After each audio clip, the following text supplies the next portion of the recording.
आदरणीय अध्यक्ष महोदय की अनुमति से मैं भी दो शब्द आपके बीच में रखने की अनुमति उनसे चाहूंगा। सबसे पहले आज की मीटिंग के हमारे आयोजक और ठेकेदारी हटाओ राष्ट्रीय संयुक्त मोर्चा के दिल्ली प्रदेश के महासचिव हमारे छोटे भाई प्रिय साथी दीपक तिहारी जी का मैं दिल की गहराई से धन्यवाद करता हूं कि उन्होंने अथक प्रयास किया आज की मीटिंग बढ़िया तरीके से हो, संपन्न हो, लोग कुछ सुन करके जाएं, कुछ ले करके जाएं। यहां से नॉर्थ एमसीडी में एक नई लहर पैदा हो, उनका भरी प्रयास रहा, इसलिए उनका दिल की गहराई से धन्यवाद मोर्चे की तरफ से। इसमें मायूस होने की जरूरत नहीं है। मुझे यहां बैठे बैठे अब से 30 साल पहले की अपनी घटना एक याद है। जब हमने शुरुआत की थी श्याम सुंदर जी 91 में, तो मैंने अपने हाथों से पूरी दिल्ली में जितने हमारे बिजली दफ्तर थे सब में पोस्टर लगाए और एक मीटिंग का आयोजन किया और घटना स्थल दिया हमने मीटिंग का। बाबू जगजीवन राम जी की जो समाधि है राजघाट पर, वहां पर आप विश्वास नहीं करोगे, पूरी दिल्ली में पोस्टर लगाना बड़ा टेढ़ा काम होता है, क्योंकि हम सिर्फ 2-3 लोग ही थे और हमने अपने हाथों से पोस्टर लगाए। जो तारीख थी मीटिंग की, हम वहां पर समय पे पहुंचे कि आज बहुत बड़ी मीटिंग होगी। यहां पर तो फिर भी लोग आए। आप विश्वास नहीं करोगे कि जिन लोगों ने पोस्टर लगाए सिर्फ वही रहे, एक भी आदमी नहीं आया पूरी दिल्ली में। और मौसम भी यही था। मुझे याद इसलिए आ रहा है कि हमने 5 रुपए की मूंगफली ली और वहीं बैठ करके मूंगफली खाई और बहुत देर तक हम ये सोचते रहे कि अब होगा क्या। लेकिन 3 लोगों ने वहीं से कसम खाई कि इस मोमेंट को हम रुकने नहीं देंगे, हम इसको आगे बढ़ाएंगे। कहानी तो बड़ी लंबी है, लेकिन वो 3 साथियों के माध्यम से शुरू की गई मोमेंट दिल्ली के बिजली विभाग में कितनी बड़ी मोमेंट हुई कि 1942 की हमारे विभाग में यूनियन रजिस्टर्ड है, 1942 की अंग्रेजी राज की। पूरे जीवन उन्हीं लोगों का कब्जा था। कभी ब्राह्मण बैठते थे, कभी ठाकुर बैठते थे, कभी जाट बैठते थे जनरल सेक्रेटरी प्रेसिडेंट के लिए। और उस इतनी लंबी और सशक्त यूनियन, क्योंकि भ्रष्टाचार के मामले में भी डेसू का बहुत पहला स्थान हुआ करता था उस जमाने में। डेसू, डीडीए, ये 3-4 विभाग और दिल्ली पुलिस, बहुत पैसा था उन लोगों के पास।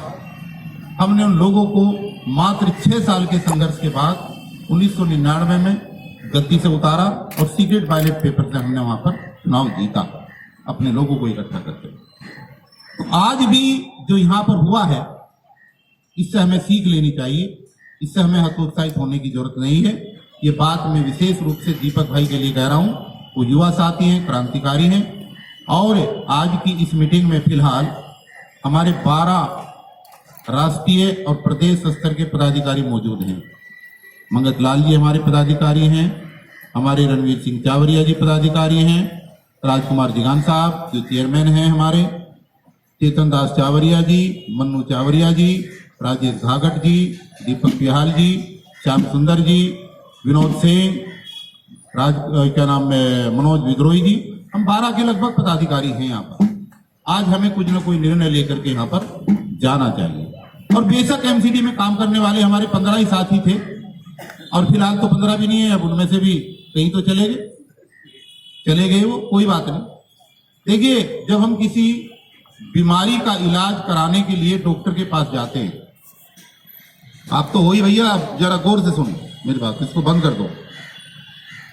जब हम किसी डॉक्टर के पास किसी बीमारी का इलाज कराने के लिए जाते हैं, अगर डॉक्टर को बीमारी का पता ही ना चल पाए तो इलाज संभव नहीं है, ये कितना ही बड़ा डॉक्टर हो। पहले बीमारी का पता लगना जरूरी है, दवाई उसी हिसाब से दी जाती है जिस हिसाब से बीमारी का पता लगता है। आज जो मैंने यहां पर आकर के महसूस किया है, 25 अक्टूबर को इतना बड़ा प्रोग्राम होने के बाद जिसका तहलका पूरे देश में है, जिससे भारतीय जनता पार्टी और आम आदमी पार्टी जैसी सरकारें हिल करके जिन 5 मुद्दों को लेकर के हम आगे बढ़े थे, उन्हीं मुद्दों को पकड़ करके आज वो प्रदर्शन करने लगी है। आखिर इस उत्तरी दिल्ली नगर निगम में ऐसी क्या बीमारी है कि यहां पर इस भाई के इतना प्रयास करने के बावजूद भी ना तो यहां के नेता आए और ना ही यहां का कर्मचारी आए। इसका मतलब कहीं ना कहीं दाल में काला है। और अगर इस बीमारी का जड़ से इलाज करना है तो हमें बीमारी तक पहुंचना बहुत जरूरी है। आदरणीय रणवीर सिंह चावरिया जी ने जो बातें बताई है, देखिए यहां पर 2 श्रेणी के नेता हैं। मैं किसी की आलोचना नहीं कर रहा हूं, मैं किसी को लज्जित करने की बात नहीं कर रहा हूं। जो सच्चाई है उसी के ऊपर मैं 2 मिनट प्रकाश डालूंगा, मैं कोई लंबा भाषण भी नहीं दूंगा। 2 तरीके के लोग हैं।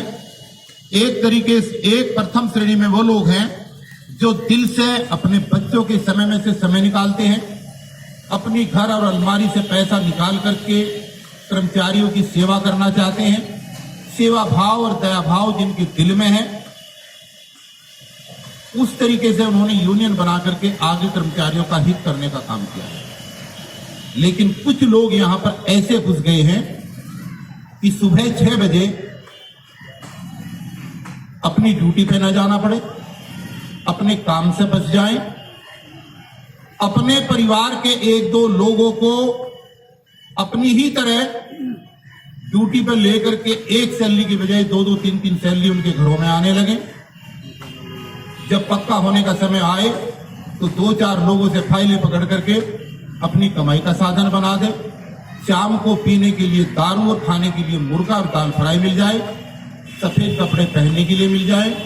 जिन लोगों की योग्यता पढ़ाई लिखाई के लिए कुछ भी नहीं है, उन लोगों ने इस सेवा के कार्य को अपना एक आमदनी का और अय्यासी का अड्डा बना करके रख दिया। और उससे नुकसान यह हो रहा है कि कर्मचारियों का नुकसान तो हो ही रहा है, साथ ही साथ जो अच्छे लोग सेवा भाव से काम करना चाहते हैं, उनकी सेवा भाव के ऊपर भी पानी फिरता हुआ नजर आ रहा है। बहुत लोग हैं जो अच्छे भाव से करना चाहते हैं। तो दोस्तों, जब तक इन ऐसे लोगों का इलाज नहीं होगा, जब तक इस तरीके की मानसिकता का इलाज नहीं होगा, तब तक सफाई कर्मचारियों का खोया हुआ विश्वास वापस नहीं आ पाएगा। हर काम के लिए पैसा लेना, बिना पैसे के कोई काम ना करना। अगर कर्मचारी को हर काम का पैसा देकर के ही काम कराना है तो फिर निश्चित रूप से उसको मीटिंग में आने की जरूरत क्या है। और जो लोग लगातार 30 वर्षों से, पिछले 25 सालों से मीटिंगों में आते रहे, हड़तालों में शामिल होते रहे, लेकिन हड़ताल की इसलिए कि कर्मचारी पक्के हों, लेकिन अपनी ज्वाइनिंग 5 साल पहले की सो करके और खुद 500 लोगों की पक्के होने की लिस्ट में अपना नाम आ जाए, उस तरीके की हेरा फेरी करा करके हड़ताल को तुड़वा देना और तोड़ी हुई हड़ताल में जा करके वार्ड के लोगों को ही कहना कि आपको काम करने की जरूरत नहीं, आप ज्यादा से ज्यादा काम करो। तो जो इस तरीके की मानसिकता के लोग बीच में घुसे हुए हैं, ऐसे लोगों की जब तक छटाई नहीं होगी, ऐसे लोगों का जब तक पर्दाफाश नहीं होगा, जब तक जो है इन कर्मचारियों की किसी भी तरीके से समस्याओं का समाधान नहीं हो सकता। प्रवीण भाई गलत कह रहा हूं क्या? इसलिए हमें सबसे पहले बीमारी को ढूंढना बहुत जरूरी है। देखिए, ये बात हमें कहनी नहीं चाहिए। सच्चाई यह है कि वाल्मीकि समाज के अलावा दिल्ली की सड़कों पर कोई जाति का व्यक्ति ऐसा नहीं है जो झाड़ू लगाने का काम कर रहा है। जबकि सच्चाई यह है कि एमसीडी के ऑन रिकॉर्ड एक ही नहीं, तमाम जाति के लोग आपको ऐसे मिल जाएंगे जो ऑन रोल वहां पर सफाई कर्मचारी के पेशे से जुड़े हुए हैं और ड्यूटी पर ऑन रोल वो तैनात हैं। लेकिन झाड़ू किसके हाथ में? सिर्फ वाल्मीकि समाज के हाथ में। वो क्या कर रहे हैं? वो सिर्फ घर बैठे अपनी तनख्वाह ले रहे। इस बीमारी का आपको बहुत अच्छी तरीके से सबको पता है, ऐसा नहीं है कि नहीं पता है। जिस वार्ड में 200 से लेकर के 250 की स्ट्रेंथ की लोगों की सैलरी का पेमेंट हर महीने होता है, वहां पर आप अगर सुबह ही जाकर के चेक करें तो कितने कर्मचारी हैं, जितने यूनियन के नेता वो सब जानते हैं।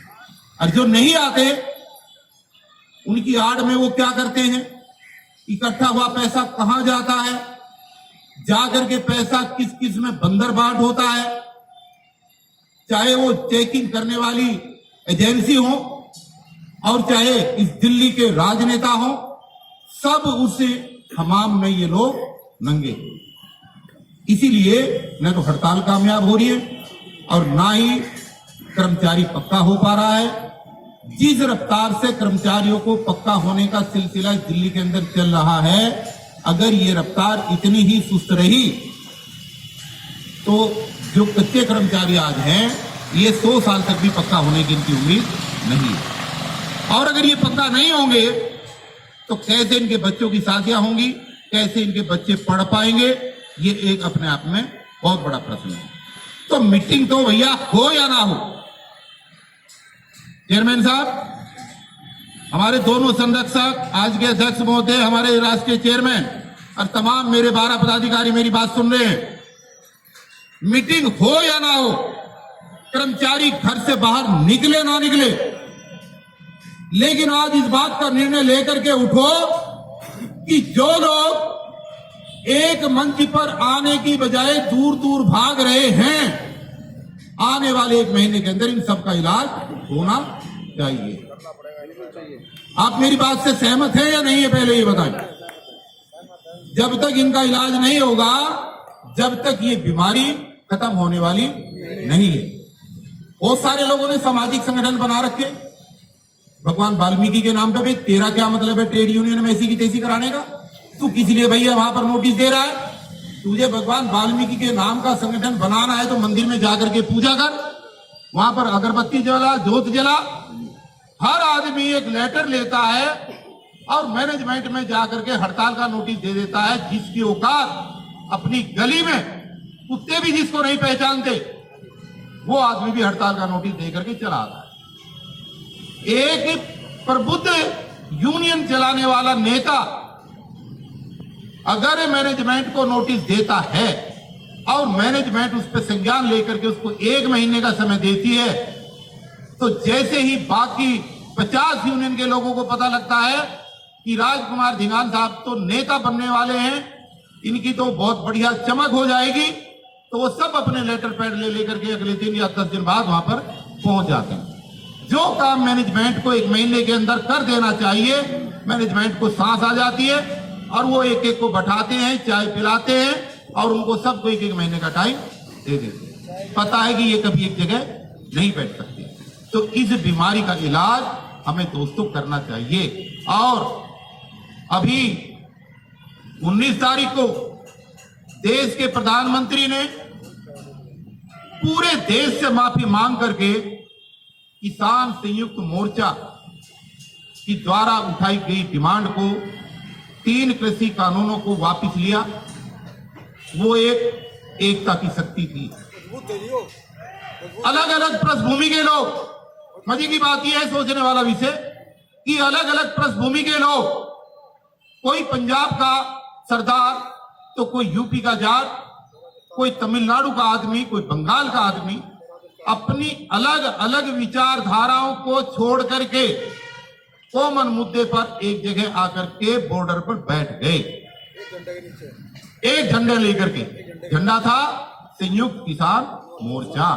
सब ने अपने अपनी यूनियनों के नाम लेने बंद कर दिए। यही हुआ। और जब अड़िग रहे, धूप से नहीं डरे, बरसात से नहीं डरे, आंधी से नहीं डरे, कोरोना से नहीं डरे, तो आखिर में उनकी जीत हुई। यहां पर दुर्भाग्य यह है कि एक ही जाति के लोग, एक ही धर्म के लोग, एक ही इष्ट देवता के चाहने वाले लोग और एक ही जैसे दुख दर्द वाले लोग एक जगह बैठने के लिए तैयार नहीं। तो जब तक इस बीमारी का इलाज नहीं होगा, जब तक जो है कर्मचारियों की समस्या का समाधान नहीं होगा। तो मैं तो अपने आए हुए साथियों से, आज के अध्यक्ष महोदय से, अपने चेयरमैन साहब से कि भाई कोई ना कोई कठोर निर्णय हमें लेना चाहिए। उन लोगों के खिलाफ जो काम पे करते हैं, उनके घर में 50,000 की सैलरी जाती है लेकिन काम पे नहीं आते, और उनकी आड़ में वो यूनियन के नेता जो काम पर नहीं जाते, बिल्कुल काम नहीं करते, उल्टे सीधे काम करके वहां पर जो है धंधे करते हैं। इन लोगों के बारे में हमें गंभीरता से सोचना पड़ेगा। आजकल सुल्तानपुरी तोटा बना हुआ है। सुल्तानपुरी में तीनों नगर निगमों के लोग धक्के खा करके आ रहे हैं। एक वकील के पास मैं नाम नहीं लूंगा, वो वकील कहता है कि पूरे जीवन जो आपने काम किया, पूरे जीवन के काम करने के बाद जो आपको मेहनताना मिलना है, उस मेहनताने का 35% मेरे को दे दो और मैं तुरंत आपकी पेमेंट करा देता हूं। अब मैं जानना चाहता हूं यूनियन के नालायक नेताओं से कि अगर वो पिता सा वकील जो ना तो यूनियन का नेता है और ना उसके पीछे कर्मचारी है, अगर वो एक नेता, अगर वो एक वकील 35% हिस्सेदारी आदमी के पूरे जीवन के टर्मिनल बेनिफिट की ले करके और उसको पैसा दिलवा रहा है, तो तुम वो काम सारे लोग क्यों नहीं कर सकते भाई? अरे वो 35% ले रहा है, तुम ईमानदारी से ये कहो कि हमें 5% दे देना, तो 5% जब वो 35% वहां दे करके धक्के खा रहा है तो शायद ईमानदारी से तुम्हें 5% भी दे दे, लेकिन ये काम नहीं करा रहे।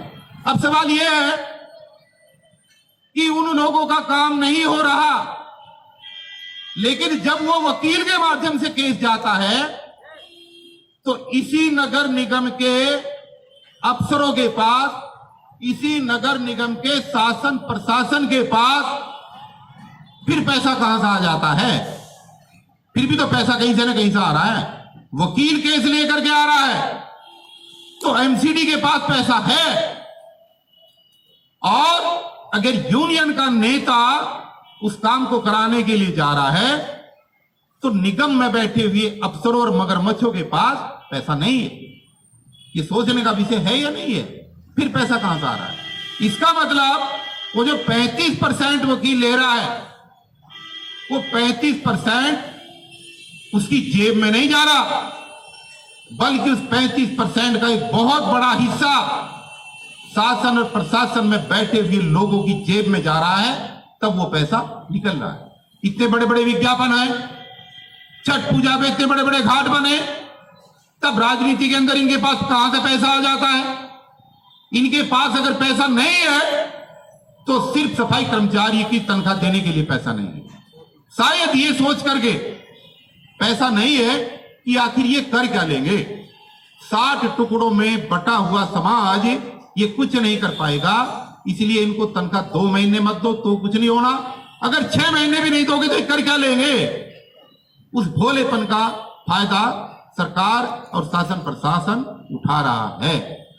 तो लबोलबाब में अगर देखा जाए निष्कर्ष, तो जब तक इन नेताओं को सच्चाई के अर्थ और संयुक्त मोर्चा की कीमत का ज्ञान नहीं कराया जाएगा, और जब तक इनकी दुकानें बंद नहीं कराई जाएगी, इनकी मुर्गे और मछली और दाल फ्राई की दुकानें जब तक बंद नहीं होंगी, जब तक यहां के सफाई कर्मचारियों का काम नहीं हो पाएगा।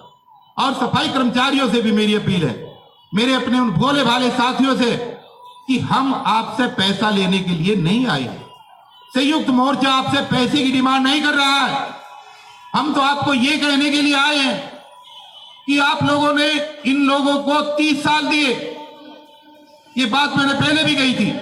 आप ठेकेदारी हटाओ, राष्ट्रीय संयुक्त मोर्चे को मात्र 3 महीने का समय दो, और ईमानदारी के साथ बिना पैसे दिए सामने आओ। आपकी नौकरी की गारंटी भी हमारी होगी और आपके काम होने भी 3 महीने के अंदर शुरू हो जाएंगे।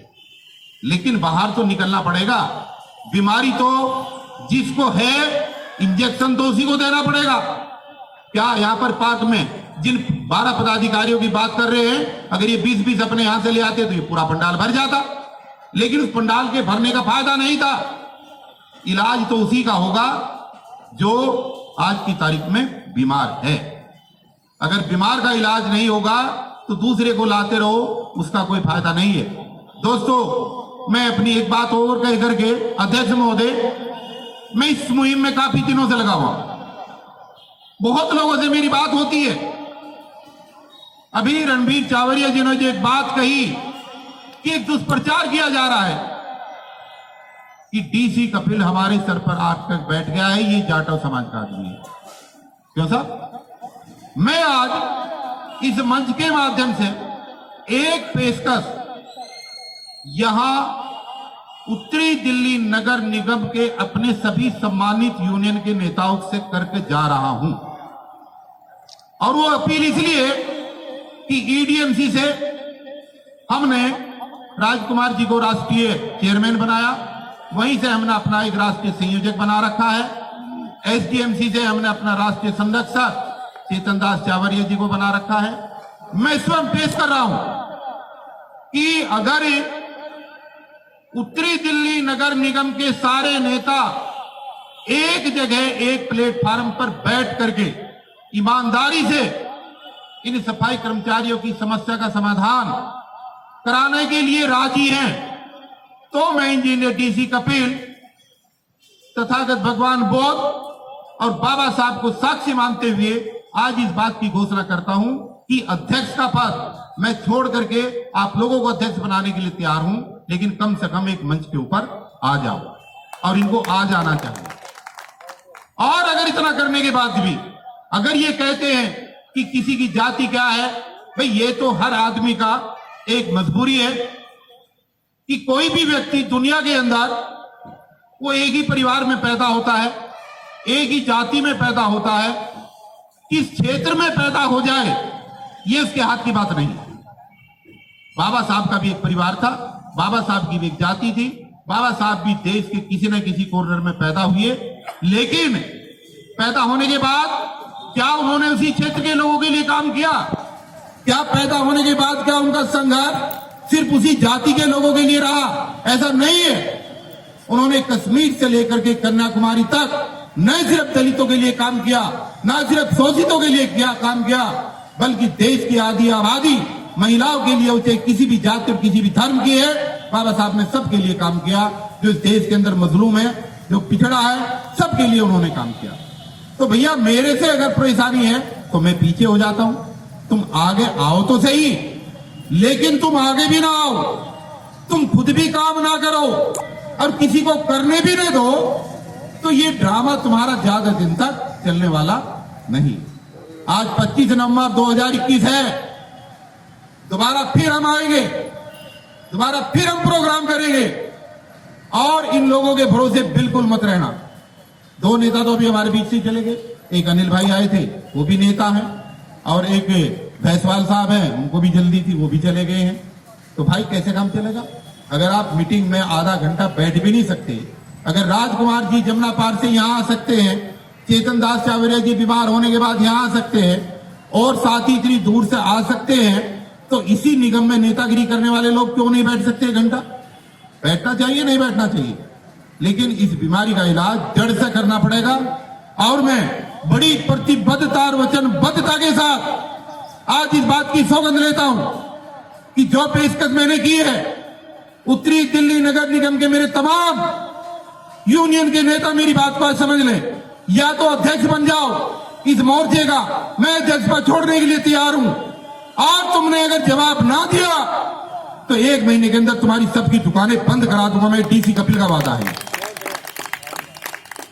भाई या तो किसी को बना लो और या किसी के बन जाओ।